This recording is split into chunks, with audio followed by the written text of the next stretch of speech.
It's Regent's plans for constructing a West River University facility, and that presentation will be given by Kathy Johnson, who is a Regent. As Kathy makes her way to the lectern, I'd just like to say last night the City Council took action to support a resolution in support of a replacement higher education center, and I've given Kathy a copy of that, and that's also, I think it was linked to the agenda yesterday. If those of you who haven't read it yet would like to take a moment to read it or so, I mean, you can definitely do so, but in support of looking for a replacement site for higher ed out here because it's so important. Kathy, the floor is yours. I will periodically stop you just in case if we have questions from the council then. You're more than welcome. If you could just state your name for the record and then get started whenever you're ready. Catherine Johnson with the South Dakota Board of Regents. So thank you very much for having me here today.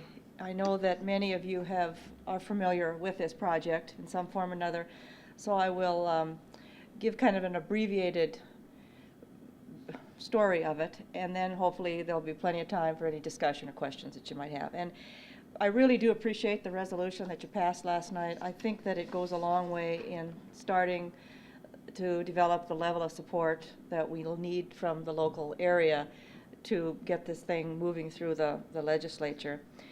So, the handout is what the proposal that we started out giving to the governor's office, and then that's what's been the basis for the House Bill 1251, I believe it is, that was introduced yesterday for this project. But, so just in brief, as you know, the story of this goes back about close to 50 years. In about 1960, Ellsworth Air Force Base asked Black Hill State to provide academic offerings on their base for their military personnel and dependents.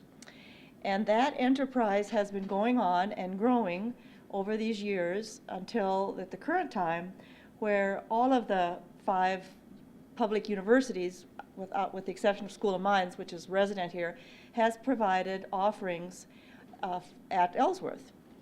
And that arrangement went along just fine, and it also provided opportunities, college opportunities for the Rapid City community. Ellsworth was very welcoming, and those folks went out there and had opportunities through the universities. And that was just going along just fine until 2 years ago, when Ellsworth received the new mission, and they converted their education facility, which by the way is a beautiful building out there, into their financial service center. And also, I want you to know that I think that's a good thing that they got this new mission and that the financial service center is out there. So I'm really not complaining about the fact that we lost our education building, but it just adds to this situation that we're dealing with right now. So currently we serve between 1,600 and 1,700 students. We've been scrambling, let me tell you, the last couple of years to find space for those various classes. And right now they're offered in 9 locations around town, most of them at schools. The South Dakota School of Mines, the Western Dakota Technical Institute, the high schools around town, and then the little West River Education Center here over on Main Street, where about the Y. And even though this has worked, it has proven to be really less than satisfactory. One of the issues we've run into is that it's prevented some students in some circumstances for taking classes back to back on a particular night. The classes, except for the nursing classes, which are oftentimes day classes, the rest of the classes are in the evening, 4 to 7, 7 to 10, with maybe a 10-minute break or so between. Well, if the classes aren't in the same location, it's very difficult for students to take a 4 to 7 class and then run across town to go to a 7 to 10 class. So this is really limited. It's been very limiting for students, and we've got a lot of complaints about that. It was very convenient in the old location. They could just walk down the hall like you would on a typical campus. It's also proven to be more difficult for students to figure out how to plug into the system and actually take advantage of the opportunities. But despite the inconveniences and so on, the enrollment is still growing out in these programs. And they're mostly non-traditional students, mostly working adults that are trying to juggle their school with their job and their family obligations. And this is consistent with what we're seeing all over the state and even outside of the state, that there's a population of young adults that realize that education is their path to a better future. And so non-traditional students are going back to school in numbers we've never seen before. So our plan here at the Regents, we're proposing to develop this so-called front door, as I call it, to the university offerings, at non-School of Mines, university offerings here in Rapid City. And we're doing this to replace the space we lost at Ellsworth and consolidating all of the programs in one location to make it more accessible, really, for this population of students that we're trying to serve. And we really believe that this is the right response to what we're hearing from the economic development folks, both at the local and the state level.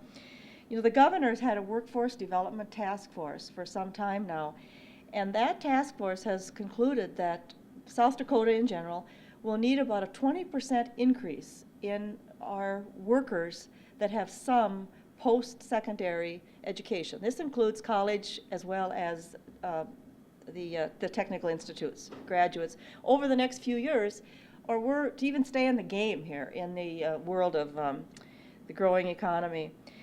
And they lean on us. They lean on us as the Regents and about what we're going to do to help them achieve this goal. And so we really believe that this is part of our plan to respond to that directive as to help with this workforce development. And considering that the number of high school graduates in South Dakota and the region are on the decline, and hopefully it's kind of leveling out now, or the decline is slowing, but considering the shrinking high school graduating population, to grow their workforce, it's going to have to come from these non-traditional students. So the handout actually on page 2 and 3, or 1 and 2, 1, just turn over the cover on page 1. This actually gives some information on where we're at in terms of the workforce. First of all, South Dakota is starting at a little bit of a disadvantage. On page 1, you'll see that on the national level, 26.5% of the population, this is the adult population, has a bachelor's degree or higher, 26.5%. South Dakota, that number is 24.5%. And in West River, where it's even lower, it's 22.6%. So we're essentially 2 points lower than the state average, which in turn is 2 points lower than the national average. So that's where we're starting at, and that's one reason why it's such an imperative from the governor's office to achieve his 2010 initiatives to build this workforce. Now, if you go to the next page, that shows the population of non-traditional students that we have to draw from. And the easiest group are those that have started college, have some classes, but have yet to finish a degree. So these numbers show that statewide, there's about a little over 100,000 persons over 25 that have had some college but haven't completed a degree. But in our area, we actually have 26,000 of those students, which is 26% of our population that's over 25. They've had some college, but have yet not finished a degree. So that is really our target area. And that's the population that has responded so far to these educational opportunities. And it's really our belief that we provide the educational access, and that group of people will provide the growth in the workforce that we need. Now, in addition to that, there was a 2007 study by Forbes magazine which ranked Rapid City 7th in the nation as the best small town to either start a business or a career. Number 7. I mean, that's remarkable. But the same study gave Rapid City 42nd place, 42nd, in access to a 4-year college degree and 47th in overall education attainment. So, despite all the positives, one of the troubling points is this issue of education. So we really feel that to have this so-called front door more visible and more accessible is really a giant step in improving these educational measures that have been brought to our attention. So yesterday, House Bill 1251 was filed, in which the Regents are asking for the authority to accept this gift of 12 acres of land that's located out south of the interstate off of 61. It's just east on Cheyenne Boulevard, past McDonald's and Arby's and so on. And the last page of that handout shows a little schematic of that. But it also asked for financing for a $15 million building, the bill that was introduced into the legislature. And most of our local legislators are co-sponsors on that bill. Now, we believe that this is the right location. It's visible from the interstate. It's got great access, both from the interstate as well as Elkvale. You know, Elkvale is such a wonderful road. You can get from the south part of town or the hospital community or those housing developments down there. You can get around to that exit in just no time flat. I mean, it's an amazing corridor of transportation around the city. And so I think that at this intersection of Elkvale and the interstate is one of the most accessible locations we have. But in addition to that, I personally feel that I think the Regents are committed to continuing our service to Ellsworth. I mean, after all, that's where we started. The base is an extremely important part of our community. And this location has been acknowledged by those on Ellsworth as being a very convenient location. They tell us that there's a fair number of young airmen that don't have cars. In a way, it's hard for me to believe, but that's what they tell us. And so they're thinking that they perhaps could do a shuttle to transport the students to that location. And of course, it's just very easy down the interstate. I mean, it couldn't be easier for them. And there's some encouragement on their part to find us a location off base because of the fact that the security issues and so on have gotten more difficult. So the details of the building that we've proposed are in your handout, and I'm not going to go into those. But essentially, it'll be 50,000, you know, rough numbers, 50,000 square feet, hopefully on 2 floors. I think it would have a little greater presence.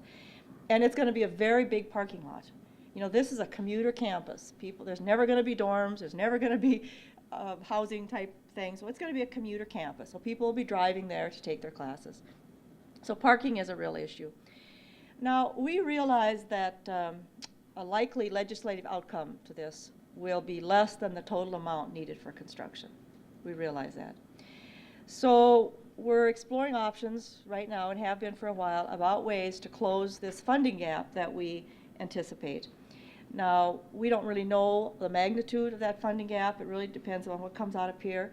And the Regents, we can finance, we can debt service about $2 to $3 million in addition to whatever we get from the legislature, and we would finance that out of the HEF fund. HEF is Higher Education Facility Fee. It's a portion of the tuition dollars that are directed into this fund to support our buildings, both in terms of maintenance as well as new construction. So we can personally finance $2 to $3 million. And then some that we've talked to in Pierre have suggested that it's good, it's appropriate for local communities to have an oar in the water on this, some stake, some investment in this process. I've heard it compared to the Sioux Falls facility, which we started last year, and the legislature appropriated $8 million for that, and the city of Sioux Falls found $750,000 to add to the $8 million state appropriation to make it happen. So I've heard those kind of comparisons. But you know, and the resolution you passed last night is certainly an important starting point on this, and once again, I want to tell you how much I appreciate that. But I think there's really 2 more things that I'm going to ask of you to consider that you could do, that I think you could do to help this project along. One of them is the logical one, and that is to talk to the legislators, you know, wherever, whenever you can, and impress upon them the need out here for that education facility, and express the support, you know, not only for the project and concept, but also the financing for the building. I mean, it's not going to happen without a big chunk of money to get this construction going. And and also, the more money we bring home from Pierre, the less we have to raise locally. But also, I'd appreciate any help you can offer on trying to figure out or identify other sources of funds locally that we might tap into to help with this. Now, I understand that we might be out of sync, you know, out of sequence. Timing is bad for the 2012 funds, but perhaps there's some other sources or other ways that we might be able to get in line for that. Now, if all goes well, in the most rosy scenario, construction would begin at the tail end of this year, '08. So we really don't need the money till '09 or maybe even into '10. So we're away, we're ways out here. But so that's the project in a nutshell. I'm sure you're going to be hearing a lot about it as the legislative session moves forward. In fact, just today, they in front of the House or the joint House and Senate Appropriations Committee, the regents. It's our hearing time, and the regents were presenting this project. So I'm sure that this will be a very heated discussion. You're always going to hear that, we already have too many campuses. Why create an 8th university? Just like we heard last year in Sioux Falls. Why create a 7th university? Well, this is not a new university. It's the existing universities that have a place, a delivery point for their existing programs. We are all in favor of having restrictions on it, so we're never going to have dorms, we're never going to have football teams, we're never going to have all the amenities of a campus environment. So it appeals to non-traditional students. Most of the classes will always be for the working folks, so they're going to be in the evenings. This is not a traditional there'll never be a reason that I can see why it will be one. There's questions that you're going to hear about why isn't on the School of Mines campus, and that's actually that's addressed in that handout. But in essence, is that without a big construction project, there's just simply not room on the campus as it exists. That's why we're in 9 locations. If we had room on campus, we'd all be consolidated in one location. Parking is already a real issue at the School of Mines campus. And even though this is at night, there's some overlap because of the dorms there and the parking requirements there. So that would require another big hunk of space.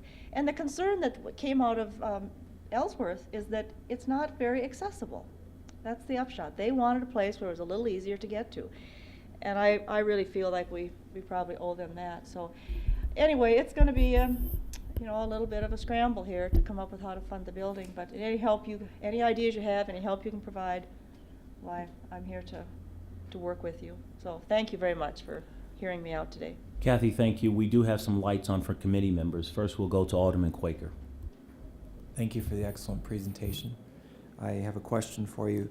I know there's been discussion in the past, Kathy, about office buildings all over town relating to the state. Department of Revenue is on one side, Human Services is in another place, Social Services in another place. And has it been discussed, has it been part of the discussions to consider a broad consolidation of all state agencies in Rapid City, which would allow for greater participation by some other departments, which might help out? I've never heard that discussion. It may be a discussion we should have, but I don't think it's been broached to date. Sam, you still have the floor. Thank you. So that really might help make the case even further for this and garner more support in terms of I think it would be more convenient for all the taxpayers to have one place to go, right, to fit their needs, yeah, rather than half a dozen. Yeah, I mean, and that's some good points. I think the challenges, of course, would be to find a location that would be large enough to accommodate all of that. But, I do agree that consolidation in those areas are good things. I see the mayor came in, so obviously you have something to add to that question or answer to that question. We'll go to Mayor Hanks. Thank you. And Alderman Quaker, that's a very good question. Matter of fact, we've been having that conversation not only at the local level, but also at the state level. I serve on one of the governor's committees dealing with homelessness, and one of the goals is to try and create a one-stop shop for folks that have needs within our community. We've talked about this concept. That the reality of it is the size of facility that the regents need. There would not be anything available for that size. The other thing is there'd be some concerns as far as mixing in folks with different needs. You would be having folks coming in, and there again you'd have folks that be coming in for education versus folks that are coming in for health care versus folks that are coming in for assistance, whether it's for energy and food and so forth. And sometimes the mix isn't right.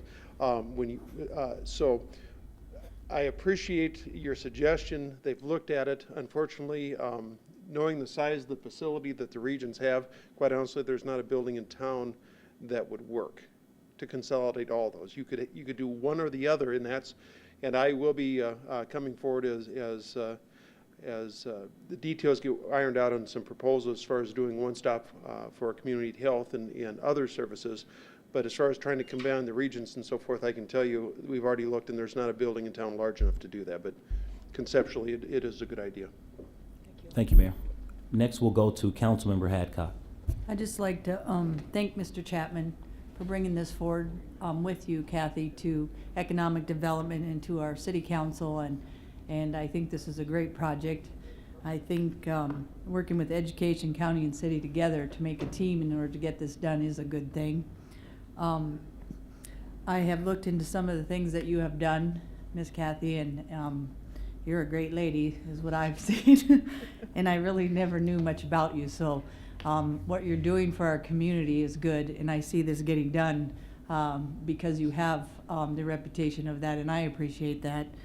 I appreciate the resolution that was brought forward for support for you, because like I said, once you see the things that you have done, you will see that it will be a good thing once it is done. I think this is about taking care of our community and all needs, and this is one of the needs we need. Even if it's an education kind of project, it still involves everybody in the city, what we need done. So again, I appreciate the team working together in town and getting this project done with you. So again, thank you, Miss Kathy. Krepke. Thank you very much, Mr. Chairman. Kathy, you did a great job. I can see why they brought you in as on the Regents. Great public speaking, great presence. Thank you. Have you talked about Ellsworth and supporting Ellsworth? Is there any opportunities to get any financial support from them? We've broached the subject, and it doesn't look good. Apparently, the construction budget for the military defense construction budget is it's not necessarily limited, but it's very tightly directed for the next few years because of the military needs. And then there's also an issue that it's very difficult to get federal military dollars to be used off of the bases. So they were not at all encouraging about that possibility. Yeah, that's what I thought. Yeah. You know, you talked about, I appreciate Alderman Quaker's thoughts on trying to consolidate, but I do know how important it is to have your own space. I teach a class for Black Hills State, and my classroom was on the School of Mines, and it's difficult to bring your charts and those kinds of things that you use on a regular basis. You're having your class, and you've got to put them all up, and then you have to take them all down, haul them home, and then the next time you come to class, you come over there and put them back all up again.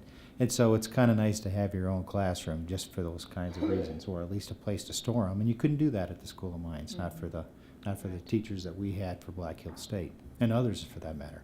So I can see where it's important to have your own. You talked about the area where this is and the convenience of both 90 and Elkville, and you just talked about Rapid City. We shouldn't, I'm looking at it as a more a regional kind of thing, and you could come from Hill City in a short amount of time. Well, you drive it every day, so you know what I'm talking about. And I But can the tell you point- that Elkville cut off about 10 minutes on my trip to the airport. And so I don't look at this as just supporting Rapid City, but it's supporting the whole region. Right. And if Rapid City wins, if Rapid City grows, other communities are going to grow as well. If Hill City or Custer or Spearfish or whatever, they grow, we're all going to benefit as well. And I could have listed all the communities, but the point is that this right here is not only good for Rapid City, it's good for the whole region. And to me, that just makes a lot of sense. And if people in the legislature and the governor could see this as a benefit, not only just for a small community, but for the whole region. This is a huge thing, and it's a marvelous idea, and I'm glad that Regents have come forward with it. They've done the same thing in Sioux Falls to help the east side of the state and that part of the region. We need to have the same thing on West River. I mean, you look at some of the numbers here, and it's just mind-boggling that the national average is 26, South Dakota's 24, and we're at 22. I mean, that's almost a shame. And here's a golden opportunity to fix this, and if we're looking at the mine coming in, we're looking at all the high-tech stuff that we're hoping that's gonna come in here, and if we don't have the educated people to step up to the plate to fill these, why would a company wanna move here, or why would a company wanna develop here? So it's more than just, I mean, when you look at the big picture and you look at the vision for what we have for our community and for the region, this is just something it's not just necessary, it's critical. Yeah. So I hope that this happens for you, and as long as I'm on the city council, I'll do everything I can to help support you as well. Great, do appreciate that. Thank you, Alderman Okrepke. Next, we'll go to Alderman Lloyd LaCroix. Thank you, Mr. Chair. Kathy, I think this is a very good idea, and I think the reason why I like it and support it so much is because, you know, from the where I grew up from, you started working at 12 mowing lawns and delivering newspapers if you wanted to buy something or go somewhere. So as a young kid, you have to work, and starting at 16 on up, and then you don't realize the value of education until you're 25 or 30. And by then you're working to pay for the house and so forth, and you need to go back to school at night and in the evening hours to get the continued education that a person needs. And, you know, and I've done the class once over at Regional West and another one at the old nurses station, and it is kind of a struggle to run around and do that type of thing. So I think it all being in one area would be an excellent deal. And from another standpoint, you know, I mean, I've worked at Merillat for 19 years. The plant manager, Jeff Euchre, started out as a laborer, and he continued to go to school at night, and he worked his way up to where he became plant manager, you know, from supervisor to plant manager. Now he's in another state, grooming himself to be president of manufacturing. And there's been a couple of people in the company that have done that, and so I think it just works well for everybody, that if we have something in the evening that they can go back, and if it takes them 7 to 8 years. I mean, Euchre told me he's been going to school for 20 years. He's been taking the classes, and it's just continuously improving themselves. And I really support continued education. And we need to find the timeline, and all being in one building is great. I think it's a great concept, and I thank you. Welcome, thank you. Thank you, Alderman LaCroix. Next, we'll go to Councilmember Karen Olson. Thanks, Malcolm. My question is related to, does this facility, I know there's always a challenge with this colleges and at the post-secondary level on numbers of faculty. And I know there's resistance to adding more employees, and there's always question marks about administrative personnel when you're talking about higher education, well, education period. Is that will there be any change as this facility is built and these classroom spaces really are consolidated and the office spaces as well in terms of numbers of personnel? Well, it's certainly not anticipated to grow unless the enrollment starts growing markedly. Because right now there are kind of personnel from all the campuses housed at the West River Education Center. It's that little building, you know, the stone building there on the Y where, you know, West Main and St. Joe come together. And so those folks, they're the ones that are charged registering students and helping them with financial aid and you know, just general kind of student support.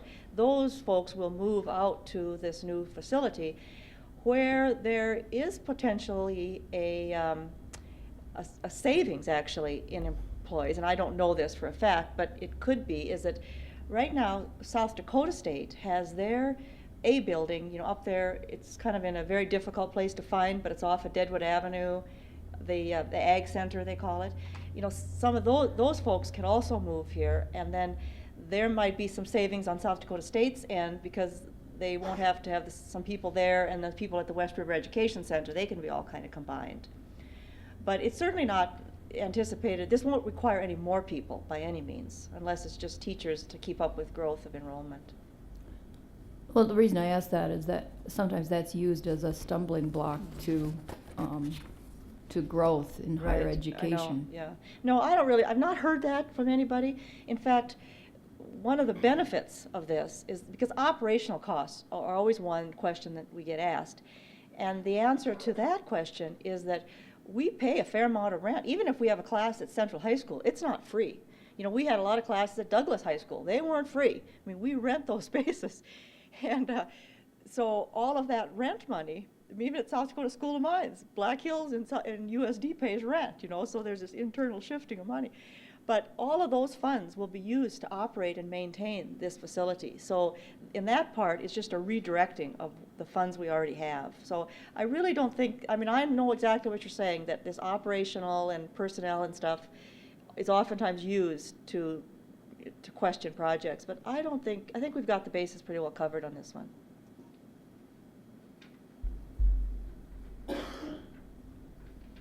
Are there any other questions, comments? Kathy, then, on behalf of the council, I would just like to say thank you for coming. I think, and you and I have had this discussion several times, I do think it's an important issue. You know, Thomas Friedman's book, The World is Flat, I truly believe that. What happens in Bangalore impacts what happens in Taipei, which impacts what happens, in my opinion, in Rapid City.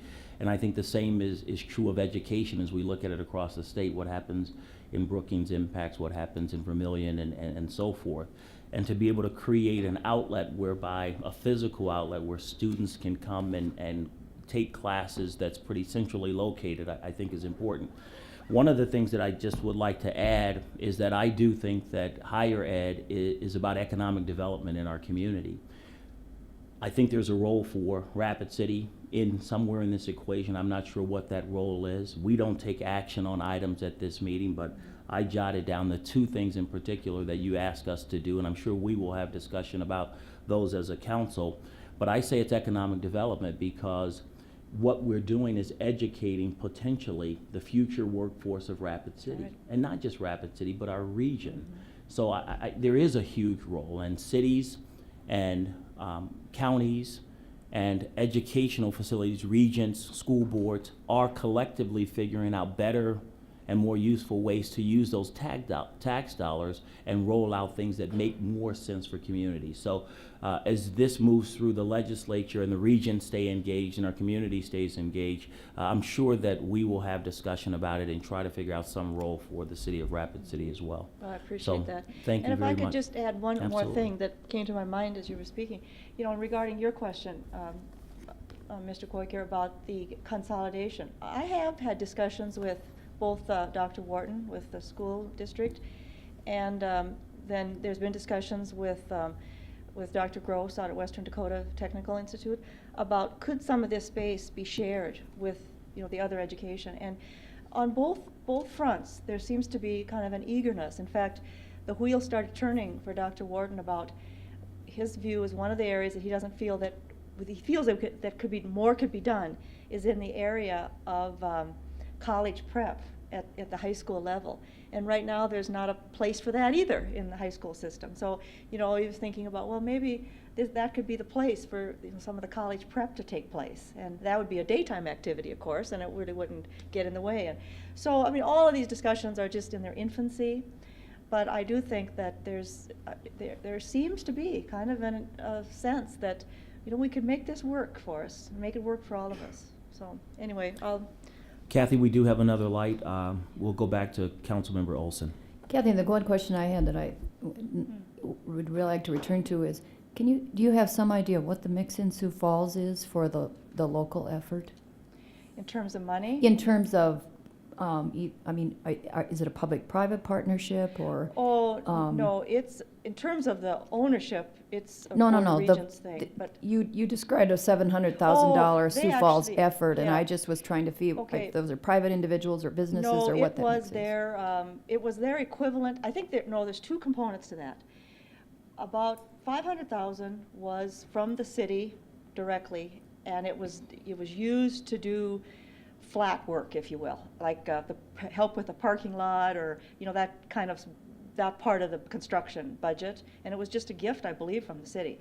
The 250,000 was a donation, and I believe it was just sort of a gift from their equivalent to our Black Hills Visions. They call it Forward Sioux Falls, And that was I believe it was just a unrestricted gift. There may have been some, use for a particular thing, but I'm not aware of that. Thank you very much. That's helpful as we think Yeah. about that.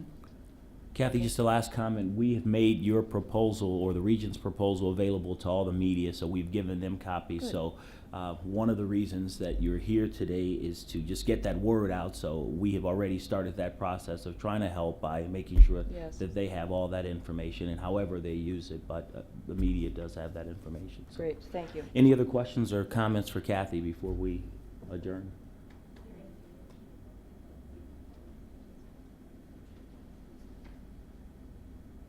I don't think so. No. Kathy, the question was, would there be anything objectionable about you putting that PowerPoint? Karen, can you say that again? So this information, as I understand it, is it a PowerPoint presentation that would be able to, in other words, you could access this from the city's website? No, but I certainly could get it made into something like that. I So mean, people can look at the same kind of information? Right now generally? it's a PDF, which is Oh, okay. still the equivalent, I mean, in Sure, a sense, so we yeah. could easily, in fact, I have it on my little flash drive here, so if there's a computer handy, I could just, share it with somebody, certainly, yeah, it's public information, it's in Pier floating around, so it's public information. Mhm.